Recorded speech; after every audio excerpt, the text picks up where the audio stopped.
Curfew, दंगा, बड़े बड़े दंगे, क्योंकि पिछली सरकार की फितरत ही दंगों में थी।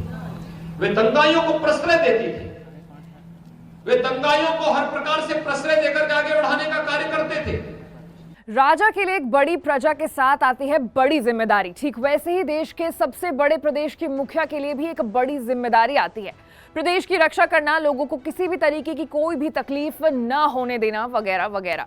चुनाव आने वाले हैं और ये सबसे सही समय है लोगों से ये पूछने का कि क्या वाकई पिछले 5 सालों में देश की जनता का ख्याल सूबे के मुखिया ने रखा है या नहीं। Hello and welcome to uncut, मैं हूं आपके साथ आशीष सिंह। बीजेपी हर चुनावी रैली में संबोधन में एक बात भुनाने से पीछे नहीं हटती कि उनके सरकार में दंगे नहीं हुए। हम आंकड़ों की बात करेंगे। भारतीय जनता पार्टी के कुछ और नेता पहले भी इसी तरह के दावे कर चुके हैं।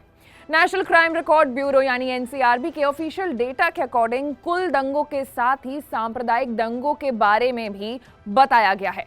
उत्तर प्रदेश में कुल दंगों की संख्या के आंकड़े कुछ और ही तस्वीर पेश कर रहे हैं। कुल मिलाकर 2017 के बाद से दंगों के मामले में गिरावट जरूर आई है, लेकिन 2019 से 20 के बीच में इसमें 7.2% की वृद्धि भी देखी गई है।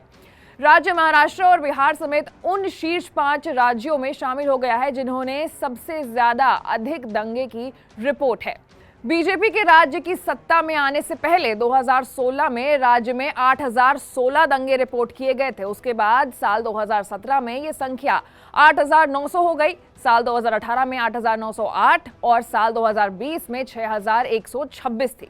दावा नंबर 2, योगी सरकार के कार्यकाल में अपराध के दर में करीब 7% की कमी आई है। केंद्रीय गृह मंत्री अमित शाह ने ये बातें पश्चिम यूपी में सहारनपुर में अपने एक भाषण के दौरान कही थी। एनसीआरबी रिपोर्ट के मुताबिक अपराध को 2 श्रेणियों में रखा गया है।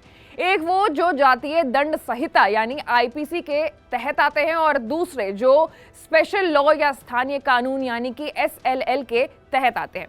देश की संसद उन विशेष कानूनों को बनाती है जो खास विषयों जैसे नारकोटिक्स से जुड़े होते हैं, जबकि स्थानीय कानून किसी क्षेत्र विशेष के लिए बनाए जाते हैं। एनसीआरबी की रिपोर्ट के मुताबिक आईपीसी के तहत 2017 के बाद दर्ज हुए कुल अपराध बढ़ रहे हैं। 2013 से 16 के बीच में आईपीसी के तहत कुल 9,91,011 मामले दर्ज किए गए थे और अगले 4 सालों में इसी कैटेगरी के तहत अपराधों की संख्या में वृद्धि हो गई और ये 13,60,680 जाकर पहुंच गया। इसमें 7% की वृद्धि दर्ज की गई है। वहीं इसी समय सपा के राज्य में यह आंकड़ा 35,14,373 था, जबकि बीजेपी के कार्यकाल में ये 24,71,782 रहा।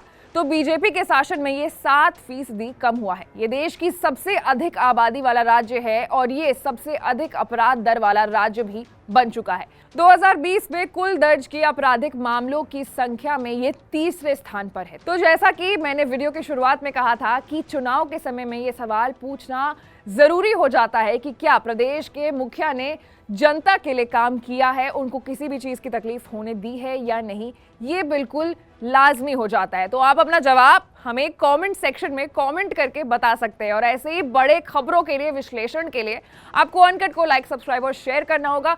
साथ ही आप कमेंट करके हमें ये भी बताइए कि आपको हमारा ये वीडियो कैसा लगा। मैं थी आपके साथ आशी और आप देख रहे थे अनकट।